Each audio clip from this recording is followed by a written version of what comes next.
नमस्कार, स्वागत है आप सभी का डीडी न्यूज के इस खास बुलेटिन एक्सप्रेस 100 में, जहां हम आपके लिए लेकर आते हैं राजनीति, मनोरंजन, देश, दुनिया, खेल और व्यापार जगत की सभी बड़ी खबरों को एक्सप्रेस यानी कि फटाफट अंदाज में। आपके साथ मैं हूं संध्या शर्मा। तो देखिए खबरें तेज रफ्तार से। लोकसभा में आज 2023-24 के लिए अनुदान के अनुपूरक मांगों और 2020-21 के लिए अतिरिक्त अनुदान की मांगों को चर्चा और पारित करने के लिए सदन में रखा जाएगा।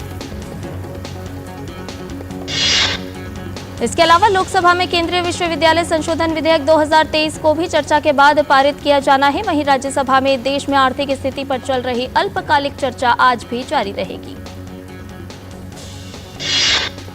इसके अलावा जम्मू और कश्मीर आरक्षण संशोधन विधेयक 2023 व जम्मू और कश्मीर पुनर्गठन संशोधन विधेयक 2023 को चर्चा के बाद राज्यसभा से पारित किया जाना है। लोकसभा इन दोनों विधेयकों को बुधवार को ही पारित कर चुकी है। वहीं कानून मंत्री अर्जुन राम मेघवाल निरसन और संशोधन विधेयक 2023 को चर्चा के बाद पारित करने के लिए सदन में रखेंगे। रेलवे ने 2019-20 में यात्री टिकटों पर 59,837 करोड़ रुपए की सब्सिडी दी। रेल मंत्री अश्विनी वैष्णव ने बुधवार को लोकसभा में एक लिखित उत्तर में यह जानकारी दी। उन्होंने कहा कि भारतीय रेलवे हमेशा समाज के सभी वर्गों को सस्ती सेवाएं प्रदान करने का प्रयास करता है। रेलवे से यात्रा करने वाले प्रत्येक व्यक्ति को औसतन 53% की रियायत दी जाती है। यह सब्सिडी सभी यात्रियों के लिए जारी है। केंद्रीय मंत्री अश्विनी वैष्णव ने बताया कि इस सब्सिडी राशि से परे रियायतें कई श्रेणियों जैसे दिव्यांगजनों की 4 श्रेणियों, रोगियों की 11 श्रेणियों और छात्रों की 8 श्रेणियों के लिए जारी है। संसद का शीतकालीन सत्र चल रहा है। आज बीजेपी के संसदीय दल की बैठक बुलाई गई है। बैठक में पीएम मोदी, बीजेपी के राष्ट्रीय अध्यक्ष जेपी नड्डा सहित पार्टी के वरिष्ठ नेताओं के साथ दोनों सदनों के बीजेपी सांसद शामिल होंगे। बैठक में सत्र की रणनीति के साथ साथ पार्टी के भावी कार्यक्रमों पर चर्चा की जा सकती है। 5 राज्यों में चुनाव नतीजे आने के बाद बीजेपी के संसदीय दल की पहली बैठक है। महाराष्ट्र विधानसभा का शीतकालीन सत्र आज से शुरू होगा। 20 दिसंबर तक चलने वाले इस सत्र को नागपुर में आयोजित किया जाएगा। इस सत्र के हंगामेदार रहने के आसार हैं। विपक्षी दलों ने संकेत दिए हैं कि शीतकालीन सत्र में कई विषयों को उठाया जाएगा, जिसमें आरक्षण, किसान और जातिगत जनगणना जैसे मुद्दे शामिल हैं। विपक्ष लगातार मांग कर रहा है कि बिहार की तर्ज पर महाराष्ट्र में भी जातिगत जनगणना हो।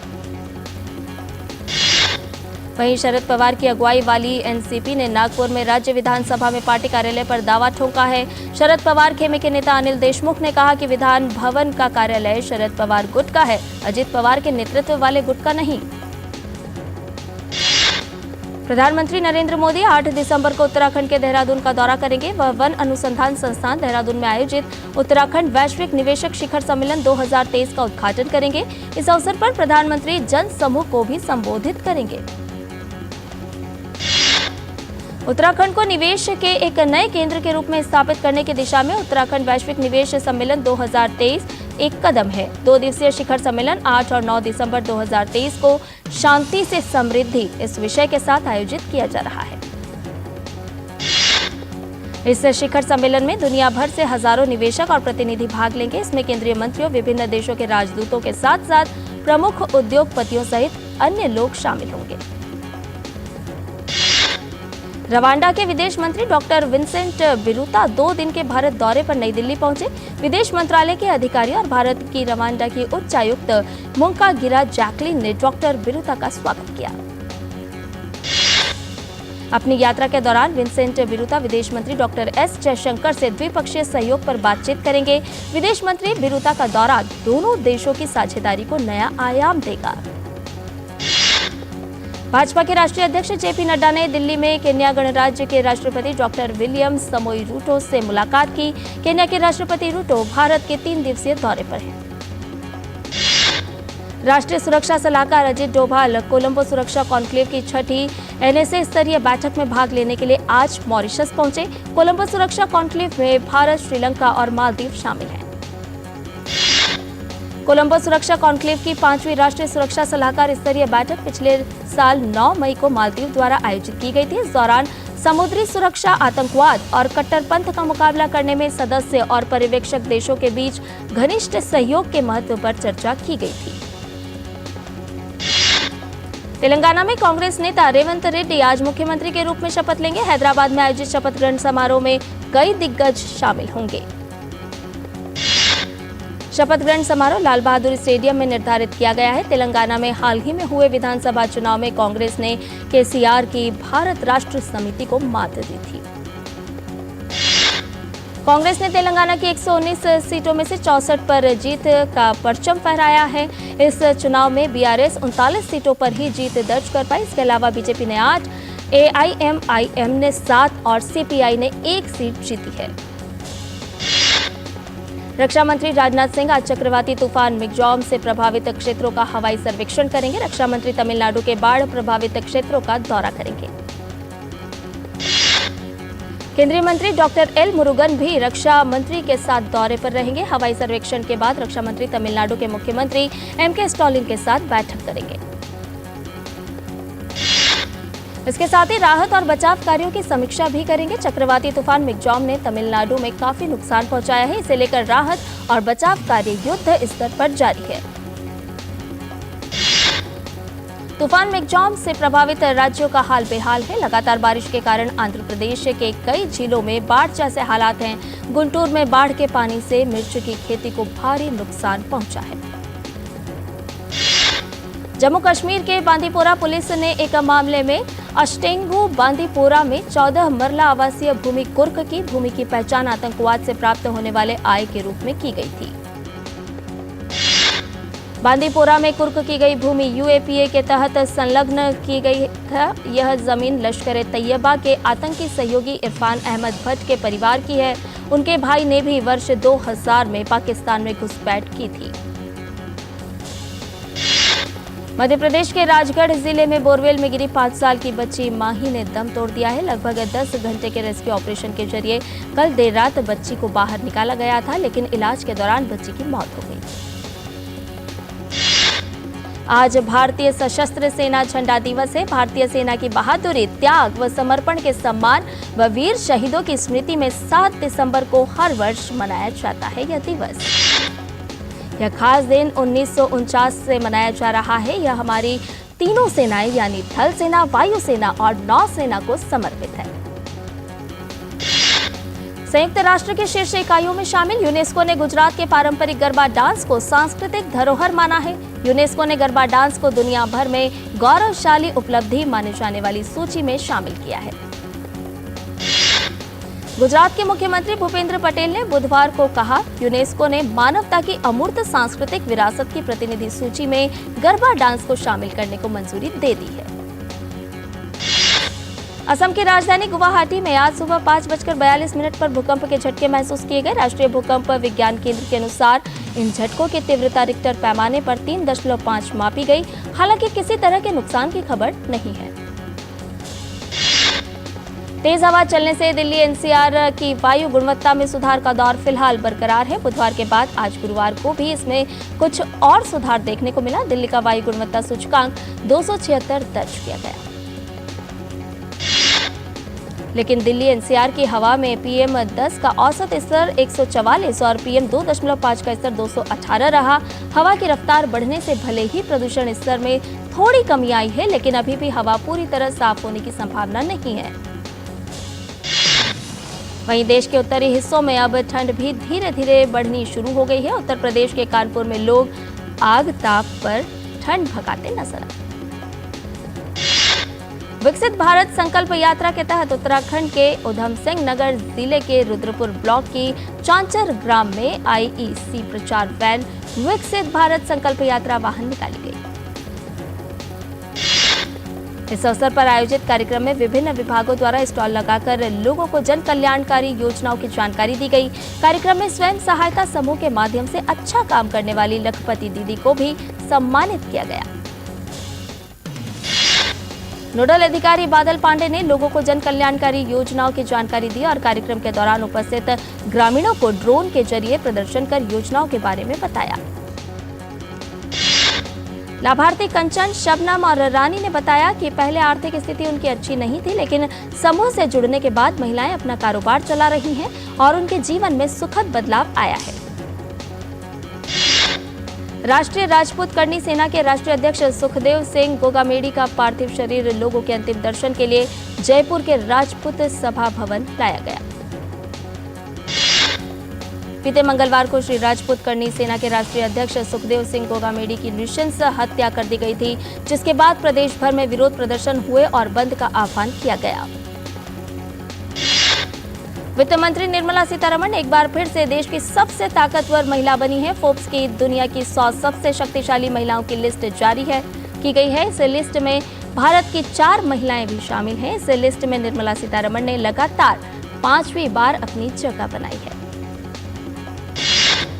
HAL में निदेशक के पद पर डॉक्टर GK सुनील ने कहा कि वैमानिकी क्षेत्र की प्रमुख कंपनी हिंदुस्तान एरोनॉटिक्स लिमिटेड स्वदेशीकरण की दिशा में अपने समग्र दृष्टिकोण के अनुरूप शोध एवं विकास पर इस साल 2000 करोड़ रुपए से अधिक खर्च कर रही है। प्रधानमंत्री नरेंद्र मोदी शनिवार को प्रमुख वित्तीय प्रौद्योगिकी कार्यक्रम इन्फिनिटी फोरम 2 के दूसरे संस्करण को संबोधित करेंगे। वित्त मंत्रालय ने जानकारी देते हुए कहा कि वित्तीय प्रौद्योगिकी कार्यक्रम का आयोजन भारत सरकार के तत्वावधान में अंतर्राष्ट्रीय वित्तीय सेवा केंद्र प्राधिकरण और गिफ्ट सिटी कर रहा है। मध्यस्थता मामलों के लिए व्यापक प्रभाव वाले फैसले में उच्चतम न्यायालय ने कंपनी समूह की अवधारणा के तहत एक समझौते में एक समूह के भीतर हस्ताक्षर न करने वाली अनुषंगी कंपनियों को शामिल करने के लिए मध्यस्थता कानून के तहत पार्टी शब्द का दायरा बढ़ा दिया है। राष्ट्रीय कंपनी विधि अपीलीय न्यायाधिकरण ने जी एंटरटेनमेंट और कलवर मैक्स एंटरटेनमेंट पूर्व में सोनी पिक्चर्स के प्रस्तावित विलय के खिलाफ दायर अपीलों पर सुनवाई 15 दिसंबर तक के लिए स्थगित कर दी है। और बुलेटिन में फिलहाल रुकने एक छोटे से ब्रेक के लिए जल्द हाजिर होंगे। आप देखते रहिए टीडी न्यूज। पता है इन्वेस्टर्स के लिए एक इन्वेस्टर प्रोटेक्शन फंड होता है IPF, लेकिन अगर तुम्हारा ट्रेड एक्सचेंज पर एग्जीक्यूट नहीं हुआ या फिर कोई गारंटीड रिटर्न्स वाली स्कीम है तो ये IPF आपकी मदद नहीं कर सकता है। और अगर आपका ब्रोकर ही डिफॉल्टर बन जाए तो फिर IPF आपको कॉम्पेंसेशन दिला सकता है। कहाँ से सीखा? NSE की साइट पर। समझ कर इन्वेस्ट कर। साल बरस और सदी नहीं, एक युग गुजर जाएगा।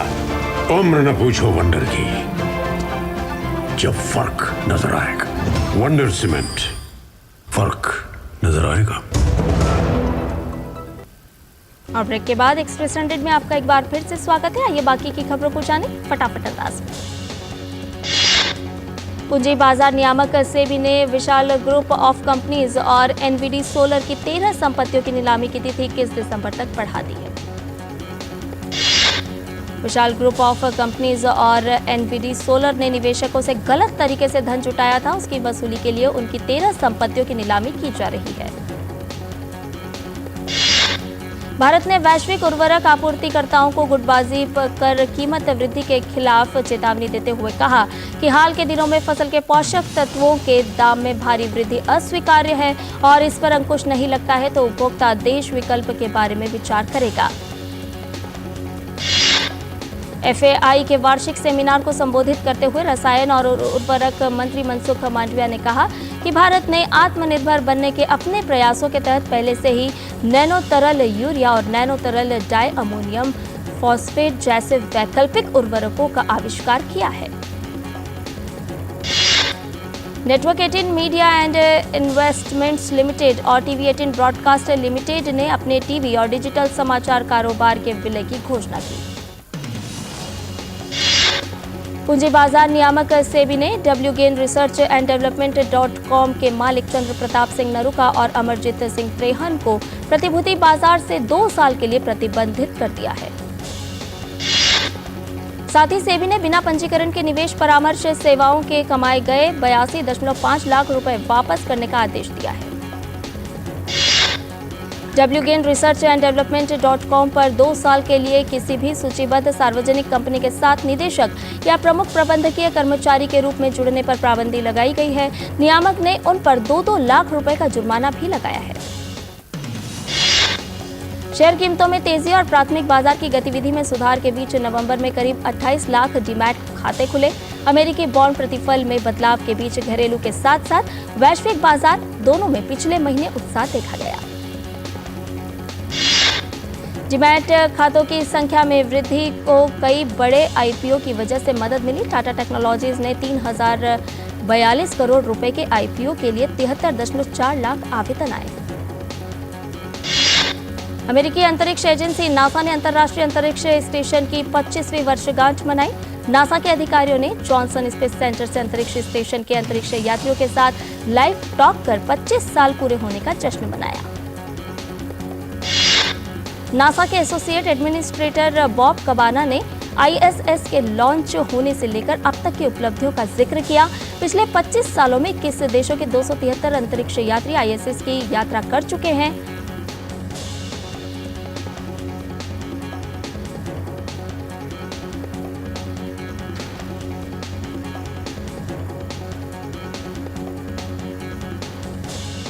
और रूस के राष्ट्रपति व्लादिमीर पुतिन ने व्यापार, आर्थिक क्षेत्र और निवेश में आपसी सहयोग के साथ ही बहुपक्षीय प्रारूपों में सहयोग के पहलुओं पर बातचीत। रूस के राष्ट्रपति व्लादिमीर पुतिन ने सऊदी अरब के प्रधानमंत्री के साथ पेट्रोलियम उत्पादक देशों ओपेक प्लस के तौर पर तेल की कीमतों में सहयोग पर भी चर्चा की।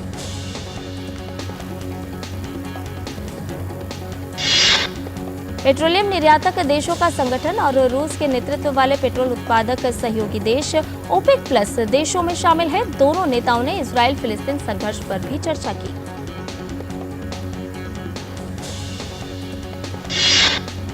और बुलेटिन में फिलहाल रुकने एक छोटे से ब्रेक के लिए जल्द हाजिर होंगे।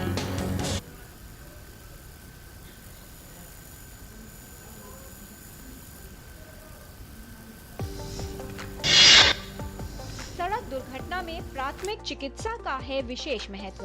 घायल व्यक्ति को सावधानी से निकालें, व्यक्ति की सांस व नब्ज जांच लें। चोट लगने पर तुरंत प्राथमिक उपचार आवश्यक है। खून बह रहा हो तो कपड़ा बांधकर रोकें। घायल व्यक्ति को खड़ा करने या चलाने की कोशिश बिल्कुल न करें। कैसे करें घायल व्यक्ति की सहायता? घायल व्यक्ति की गर्दन, पीठ व रीढ़ सीधी रखें।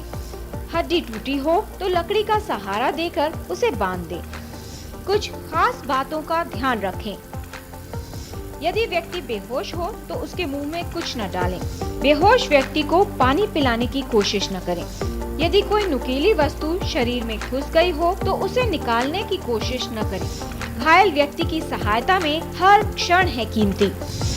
जल्द से जल्द पुलिस या एम्बुलेंस को बुलाएं। घायल व्यक्ति को तुरंत सुरक्षित तरीके से अस्पताल ले जाएं। सुप्रीम कोर्ट के निर्देश अनुसार घायल की सहायता करने वाले व्यक्ति से कोई पूछताछ नहीं की जाती।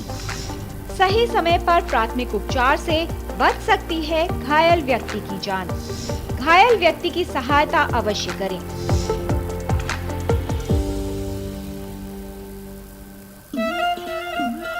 दूरदर्शन लेकर आ रहा है भारत का पहला फोक सिंगिंग रियलिटी शो जिसका नाम है भारत का अमृत कलश, जिसके ऑडिशंस हो रहे हैं भारत के हर राज्य में। यदि आप हैं एक लोक गायक, यदि आप हैं एक फोक सिंगर और आपकी आयु 18 से ऊपर है तो आज ही इन नंबर्स पर कॉल करके अपने आप को रजिस्टर कीजिए, पंजीकृत कीजिए। यह है एक सुनहरा मौका अपने राज्य के लुप्त होते हुए एक फोक संगीत, फोक म्यूजिक को हर भारतीय तक पहुंचाने का, सिर्फ डीडी नेशनल पर, देश का पहला चैनल, देश का अपना चैनल। और ब्रेक के बाद एक्सप्रेस 100 में आपका एक बार फिर से स्वागत है। आइए बाकी की खबरों को जान लेते हैं फटाफट अंदाज में। इससे पहले राष्ट्रपति पुतिन संयुक्त अरब अमीरात की यात्रा संपन्न कर यात्रा के दूसरे चरण में कल सऊदी अरब पहुंचे थे। पुतिन ईरानी राष्ट्रपति इब्राहिम राइसी से गाजा संघर्ष पर चर्चा के लिए ईरान भी जाएंगे। अमेरिका के लास वेगास में गोलीबारी की घटना सामने आई है। नेवादा विश्वविद्यालय परिसर में हुई गोलीबारी में 3 लोगों की मौत हो गई। इस मामले में लास वेगास पुलिस ने बताया कि संदिग्ध हमलावर की भी मौत हो गई है। लास वेगास पुलिस विभाग ने बयान में कहा कि 3 लोग मारे गए हैं, जबकि गोली लगने से एक व्यक्ति घायल हुआ है जिसकी हालत गंभीर है। इटली ने आधिकारिक तौर पर चीन के सबसे अहम बेल्ट एंड रोड परियोजना से अपने कदम पीछे खींच लिए हैं। इटली ने एक खत के जरिए चीन को इसकी सूचना दी है। संयुक्त राष्ट्र महासचिव एंटोनियो गुटेरेस ने गाजा में पूर्ण मानवीय युद्ध विराम का आह्वान किया है। उन्होंने सीमित इस्तेमाल की गई शक्ति के आह्वान के जरिए सुरक्षा परिषद से इस पर कार्रवाई करने और तबाही रोकने को कहा है। सुरक्षा परिषद को लिखे पत्र में गुटेरेस ने कहा कि गाजा युद्ध से अंतर्राष्ट्रीय शांति और सुरक्षा के लिए भीषण संकट की स्थिति पैदा हो सकती है। आर्टिफिशियल इंटेलिजेंस की दुनिया में गूगल एक कदम और आगे बढ़ गया है। अल्फाबेट ने अपना सबसे बड़ा और शक्तिशाली एआई मॉडल जेमिनी एआई पेश कर दिया है। एआई एक ऐसी तकनीक है जो वीडियो, ऑडियो और टेक्स्ट जैसी विभिन्न प्रकार की सूचनाओं को समझने में सक्षम है। जेमिनी कहा जाने वाला बहुप्रतीक्षित एआई मॉडल गूगल की पिछली तकनीक की तुलना में और अधिक सूक्ष्मता के साथ जानकारी को समझने में सक्षम है। रूस के डोनेट्स्क शहर में कल एक शक्तिशाली विस्फोट की वजह से एक तेल डिपो में आग लग गई। वहीं घटना के बाद रूस और यूक्रेन के तरफ से कोई प्रतिक्रिया नहीं आई। व्हाइट हाउस के राष्ट्रीय सुरक्षा प्रवक्ता जॉन किर्बी ने वेनेजुएला और गुयाना के बीच क्षेत्रीय विवाद को लेकर कहा कि अमेरिका किसी भी प्रकार की हिंसा नहीं देखना चाहता है। जॉन किर्बी ने कहा कि मुझे लगता है कि पिछले सप्ताह के मध्यस्थ निर्णय का सम्मान किया जाना चाहिए। साथ ही उन्होंने बताया कि वे स्पष्ट रूप से अपने सभी भागीदारों के संपर्क में हैं। पाकिस्तान के कराची में एक शॉपिंग और आवासीय मॉल में आग लगने से 4 लोगों की मौत हो गई और 2 अन्य लोग घायल हो गए। कराची के आयशा मस्जिद इलाके में स्थित इमारत से अब तक 3 जले हुए शव बरामद किए गए हैं। एक वरिष्ठ पुलिस अधिकारी ने कहा कि 4 शवों को सरकारी अस्पताल भेज दिया गया है, जबकि हादसे में झुलसे 2 लोगों का अस्पताल में इलाज चल रहा है। मलेशिया में चल रहे जूनियर पुरुष हॉकी विश्व कप में शानदार शुरुआत करने वाली भारतीय टीम का सामना अपने दूसरे मुकाबले में आज स्पेन के साथ होगा। पहले मैच में भारतीय टीम ने दक्षिण कोरिया को 4-2 से हराने में सफलता पाई थी। उप कप्तान अरिजीत सिंह हुंडल की हैट्रिक के दम पर भारत ने इस मुकाबले को जीतने में सफलता पाई थी। स्पेन के खिलाफ भी टीम इंडिया के खिलाड़ी अपने फॉर्म को बरकरार रखने के इरादे से उतरेंगे। और बुलेटिन में फिलहाल रुक एक छोटे से ब्रेक के लिए जल्द हाजिर होंगे। साल, बरस और सदी नहीं, एक युग गुजर जाएगा। उम्र न पूछो वंडर की, जब फर्क नजर आएगा। वंडर सीमेंट, फर्क नजर आएगा। तुम्हें पता है इन्वेस्टर्स के लिए एक इन्वेस्टर प्रोटेक्शन फंड होता है IPF, लेकिन अगर तुम्हारा ट्रेड एक्सचेंज पर एग्जीक्यूट नहीं हुआ या फिर कोई गारंटीड रिटर्न्स वाली स्कीम है तो ये IPF आपकी मदद नहीं कर सकता है। और अगर आपका ब्रोकर ही डिफॉल्टर बन जाए तो फिर IPF आपको कॉम्पेंसेशन दिला सकता है। कहाँ से सीखा? NSE की साइट पर। सोच कर समझ कर इन्वेस्ट कर। और ब्रेक के बाद एक्सप्रेस 100 में आपका एक बार फिर से स्वागत है। T20 मैचों की सीरीज के पहले मैच में इंग्लैंड की महिला टीम ने भारत को 38 रन से हरा दिया है। जीत के लिए मिले 198 रन के लक्ष्य का पीछा करने उतरी भारतीय महिला टीम निर्धारित 20 ओवर में 6 विकेट पर 159 रन ही बना सकी। इस जीत के साथ इंग्लैंड ने सीरीज में 1-0 की बढ़त बना ली है। भारत के लिए सलामी बल्लेबाज शेफाली वर्मा ने सबसे अधिक 52 रन की पारी खेली। वहीं कप्तान हरमनप्रीत कौर ने 26 और ऋचा घोष ने 21 रन की पारी खेली। आईसीसी की ताजा जारी T20 रैंकिंग्स में रवि बिश्नोई दुनिया के नंबर 1 गेंदबाज बन गए हैं। वे राशिद खान को हटाकर दुनिया के नंबर 1 T20 गेंदबाज बने हैं। हाल ही में ऑस्ट्रेलिया के खिलाफ संपन्न हुई T20 सीरीज में वे प्लेयर ऑफ द सीरीज चुने गए थे। इंग्लैंड के क्रिकेटर हैरी ब्रुक ने अपने फोन से सभी सोशल मीडिया ऐप डिलीट कर दिए हैं। ब्रुक ने खुद को सभी तरह की नकारात्मकता से दूर रखने के लिए ये फैसला किया है। 24 वर्षीय ब्रुक हाल ही में संपन्न वनडे विश्व कप में संघर्ष करते दिखाई दिए थे। बांग्लादेश के मुशफिकुर रहीम गेंद को हैंडल करने के आरोप में आउट होने वाले दूसरे टेस्ट बल्लेबाज बन गए हैं। न्यूजीलैंड के खिलाफ ढाका में खेले जा रहे दूसरे टेस्ट के पहले दिन मुशफिकुर को खेल में अवरोध के लिए आउट करार दिया गया। मुशफिकुर रहीम ने काइली जैमिसन की एक गेंद को छुआ था जो उनसे दूर जा रही थी। न्यूजीलैंड द्वारा अपील करने पर उन्हें आउट करार दिया गया। इससे पहले इंग्लैंड के लेन हटन एकमात्र बल्लेबाज थे जिन्हें 1951 में खेल में अवरोध उत्पन्न करने के लिए आउट दिया गया था। बांग्लादेश और न्यूजीलैंड के बीच मीरपुर में खेले जा रहे टेस्ट में बांग्लादेश ने पहली पारी में 172 रन बनाए। बांग्लादेश के लिए सर्वाधिक 35 रन मुशफिकुर रहीम ने बनाए। मीरपुर टेस्ट के पहले दिन का खेल खत्म होने तक न्यूजीलैंड ने 55 रन पर ही 5 विकेट गंवा दिए थे। भारतीय महिला क्रिकेट टीम की खिलाड़ी स्मृति मंधाना ने महिला प्रीमियर लीग को मल्टी सिटी फॉर्मेट में कराने की मांग की। उन्होंने कहा कि महिलाएं पिछले 5 से 10 वर्षों में न केवल क्रिकेट में बल्कि हर खेल में अद्भुत काम कर रही हैं। इंग्लिश प्रीमियर लीग में आर्सेनल ने ल्यूटन टाउन को 4-3 से हराया। इससे जीत के साथ ही टीम अंक तालिका में खुद को पहुंचाया शीर्ष स्थान पर। दूसरे स्थान पर चल रही लिवरपूल से टीम 5 अंक आगे। फिल्म फाइटर का नया पोस्टर रिलीज हो गया है। पोस्टर में अभिनेता अनिल कपूर कैप्टन राकेश जय सिंह के दमदार किरदार में नजर आ रहे हैं।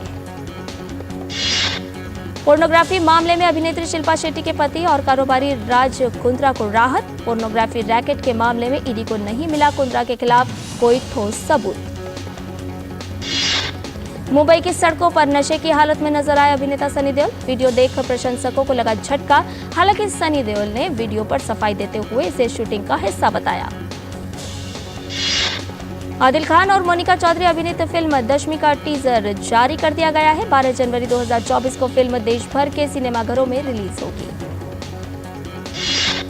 टीवी के लोकप्रिय क्राइम शो सीआईडी में फेड्रिक्स का किरदार निभाने वाले अभिनेता दिनेश फडणवीस का मुंबई में निधन हो गया।